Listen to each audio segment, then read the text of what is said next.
Hi friends, അപ്പോൾ ഞങ്ങൾ ചെറിയ കോഴിക്കുട്ടികളാകുമ്പോൾ ഒരു ചെറിയ ഫാമിലാണ് നമ്മൾ ഇടാറുള്ളത്. അപ്പോൾ അതിനെ വലുതാവുന്നതനുസരിച്ച് ഒരു 10-15 ദിവസം ആകുമ്പോഴേക്കും നമ്മൾ പിടിച്ചപ്പുറത്തേക്ക് ഇടാറാണ് പതിവ്. ഇപ്രാവശ്യം നമ്മൾ കുറച്ച് നേരത്തെ തന്നെ പിടിച്ചിട്ട് അപ്പുറത്തെ ഫാമിലേക്ക് കൊണ്ടുപോവാണ്. അതിനാദ്യം ചെയ്യേണ്ടത് ഞങ്ങളിതുപോലെ ഡിവൈഡ് ചെയ്തിട്ടാണ് കുറച്ച് കോഴികളെ ഇങ്ങനെ ഡിവൈഡ് ചെയ്ത് ഒരു അർബാന സെറ്റ് ചെയ്തിട്ടുണ്ട്. അർബാനയിലാണ് കൊണ്ടുപോകുന്നത് കേട്ടോ. അർബാനയിൽ നിന്ന് ചാടി പോകാൻ ചാൻസ് ഉള്ളതുകൊണ്ട് അതിൻ്റെ സൈഡിൽ നമ്മൾ ഒരു ചാക്ക്, ചകിരിച്ചോറോടെ നിർത്തിയിട്ട് ഏതെങ്കിലും ഒരു ചാക്ക് കെട്ടിയിട്ട് ഇങ്ങനെ അവരതിനെ വെച്ച് ജസ്റ്റ് ഒന്ന് മൂടിയിട്ടാണ് അപ്പുറത്തേക്ക് കൊണ്ടുപോകുക കേട്ടോ.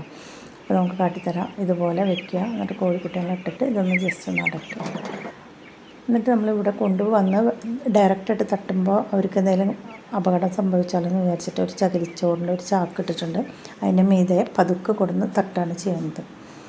അപ്പോൾ ചകിരിച്ചോറൊക്കെ പുതിയത് തന്നെ വിരിക്കണം കേട്ടോ. ഫാമിൽ നമ്മൾ പുതിയത് എങ്ങനെയാണ് കോഴിക്കുട്ടികളെ ഇടുന്നത് അതേപോലെ തന്നെ ഇടുകയും ചെയ്യണം. അപ്പോൾ ആ കട്ടകളൊക്കെ ഉടച്ച് നല്ല പൊടി പോലെ ആക്കണം, അല്ലെങ്കിൽ കോഴികളുടെ കാലൊക്കെ ഡാമേജ് ആവാനായിട്ട് ചാൻസ് ഉണ്ട്.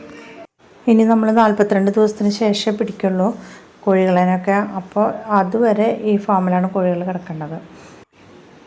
ഫാം ഒരു ക്ലീൻ ചെയ്തിട്ടൊരു 10-12 ദിവസം കിടക്കണ്ടേ. അപ്പോൾ ആ സമയം കൊണ്ട് ഞങ്ങൾ ചെറിയൊരു ഫാം പണിതിട്ട് അതിലാണ് കോഴിക്കുട്ടികളെ ഇടുന്നത്. അപ്പോൾ അത് കഴിഞ്ഞിട്ട് ഈ ഫാം ക്ലീൻ ചെയ്തതിന് ശേഷം ഒരു 10-12 ദിവസം ഇട്ട് നമ്മൾ ആ കോഴിക്കുട്ടികളെ ഇങ്ങോട്ട് മാറ്റണം. നല്ല പണി തന്നെ കേട്ടോ.